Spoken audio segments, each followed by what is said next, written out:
C'est-à-dire, je ne sais pas. Donc peut-être que, bon, il n'avait pas la capacité, c'est vrai, il est mort pour toi, mais quand même tu iras en enfer parce que Satan t'a la vie entre ses mains. Vous comprenez ça? Donc Jésus-Christ est mort pour Michael Jackson, il est en enfer. Il est mort pour Jimmy Carter ou bien les Bush là. Ils vont en enfer. Jésus-Christ peut mourir pour quelqu'un qui, après qu'il s'est donné lui-même pour vous, là, vous allez en enfer. Vous ne trouvez pas ça bizarre? Donc Jésus va mourir pour quelqu'un qui va en enfer. Oh, c'est lui qui décide qu'il va en enfer. En tout cas, je ne comprends pas. Peut-être que l'évangile que je prêche là, c'est un évangile bizarre. Mais attendez, je ne comprends pas. Je ne comprends pas. Donc il a dit, Jésus-Christ sait que tu vas en enfer. Il est mort pour toi. C'est-à-dire, il est mort pour toi pour comment dire, pour rien. En vain.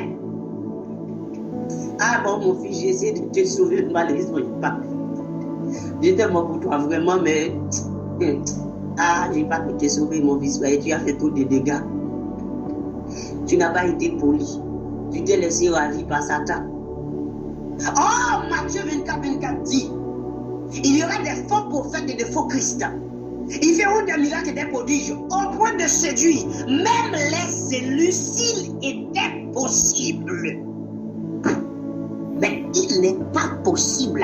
Ils ne séduiront pas les élus parce qu'il n'est pas possible. Parce que Jésus-Christ est mort pour les élus. Et quand vous êtes sauvés et que Christ est mort pour vous, je vous le dis en vérité, aucun époux, aucune épouse, aucun parent ne peut vous ravir de votre élection éternelle. Vous êtes sauvés net. Et rien ne peut changer cela. Même pas vous-même. Vous ne pouvez rien faire pour que vous puissiez perdre la vie éternelle. Savez-vous pourquoi? Parce que Jésus-Christ dit dans Jean 15:16, ce n'est pas vous qui m'avez choisi, mais moi, je vous ai choisi. Je vous ai établi, afin que vous alliez, et que vous portez des fruits, et que votre fruit demeure, afin que ce que vous demandez à mon nom, vous l'obteniez. Donc, c'est-à-dire, c'est moi qui vous ai choisi. Donc, c'est-à-dire, mes bien-aimés, je n'ai aucune idée comment j'ai fait pour être là. Il m'a choisi, il a dit, c'est lui qui m'a choisi. Et les disciples ne pouvaient pas partir comme les autres disciples qui partaient.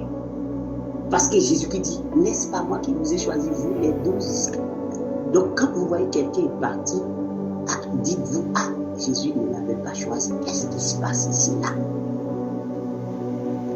Qu'est-ce qui se passe? Qu'est-ce qui se passe? Nous allons terminer pour reprendre demain, plaise à Dieu. Nous allons lire un dernier texte. Je ne vais pas continuer de lire des textes sur l'église, mais je lis un dernier texte pour vous montrer quelque chose. Prenons Jean 17, 9. Jean 17, verset 9. Jean 17, verset 9. Regardez ce qui est écrit dans Jean 17, 9. Et c'est là que nous allons terminer. Voilà. Jean 17, le verset 9. Regardez ce que Jésus-Christ a dit. Vous êtes dans Jean 17, 9? Regardez. Et vous allez comprendre. Jean 3, 16, ce n'est pas le monde littéralement que vous avez compris là, le monde là. Que vous allez dans la rue là pour dire à tout le monde, oui, Jésus est mort pour vous. Surtout comme vous allez dire, donnez votre vie à Jésus. Quelqu'un qui n'est pas en Christ n'a pas de vie. C'est quelqu'un qui est mort. C'est un mort vivant.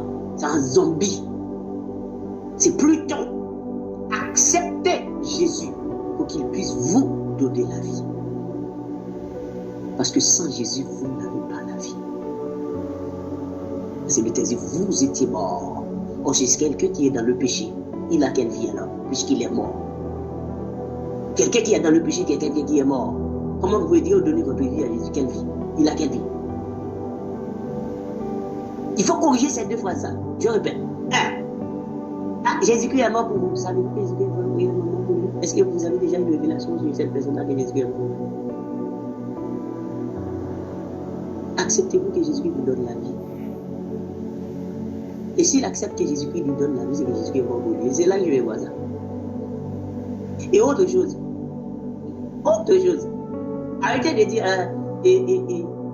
non seulement Jésus est mort pour vous, mais que Jésus te donne la vie. Non.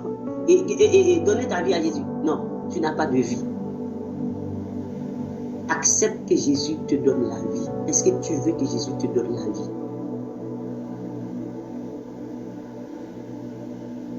Et c'est pas là que je veux voir si Jésus est mort pour celui-là vraiment.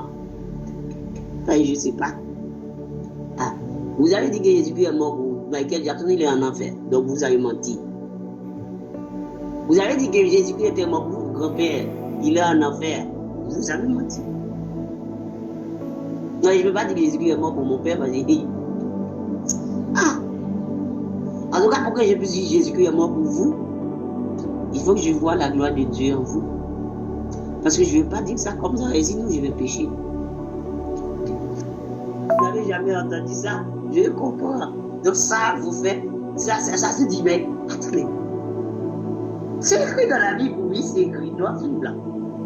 Il y avait quelqu'un qui m'avait dit, ça bien. Est-ce que tout ça c'est écrit? Quand il a dit, oh, j'étais dans une radio aux Antilles. Quand je suis arrivé dans cette radio-là, et puis j'étais en train de parler. Pour l'instant, cet animateur m'a menacé, m'a fait beaucoup de menaces. Après. Et quand j'ai commencé à parler, quelqu'un a appris, il a dit, la personne a demandé, mais est-ce que tout ce que vous venez de dire là, c'est écrit dans la Bible? J'ai dit, c'est écrit noir sur blanc. Sérieusement, oui. Et quand on lit et que c'est écrit, et la personne dit, on est mal barré, l'évangile n'est pas encore prêché, on est loin. J'ai dit, mais vous croyez quoi? Vous pensez ce qu'il est passé, vous prêchez l'évangile?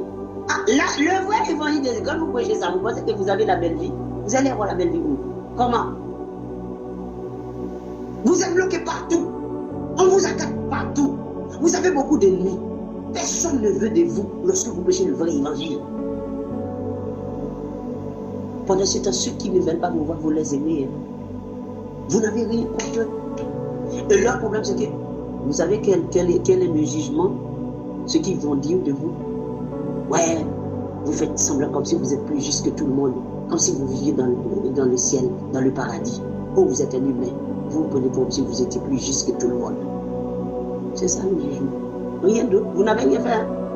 Juste parce que vous vous prenez beaucoup plus juste. Quand quelqu'un me dit ça, il dit, oh, gloire à Dieu, au moins que vous ne dites pas que je suis un criminel, un bandit, un vagabond.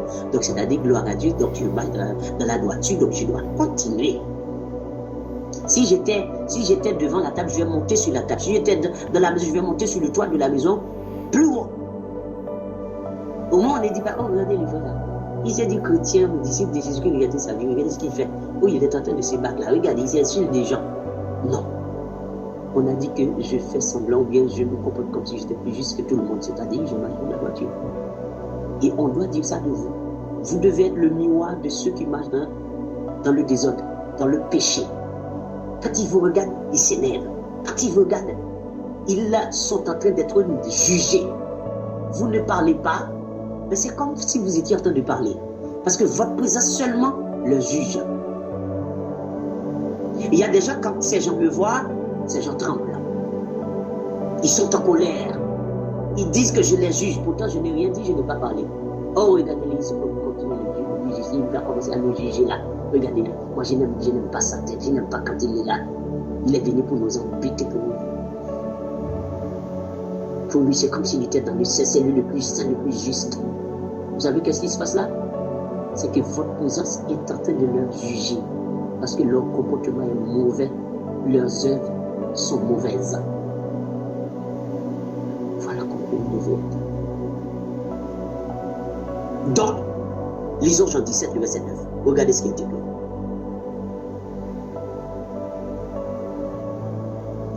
Verset 9, verset 8 d'abord. Alors, verset 7. Maintenant, ils ont connu que tout ce que tu m'as donné vient de toi. Car je leur ai donné les paroles que tu m'as données. Et ils les ont reçues. Et ils ont vraiment connu que je suis sorti de toi.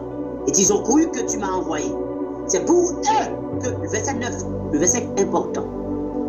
C'est pour eux que je prie. Point.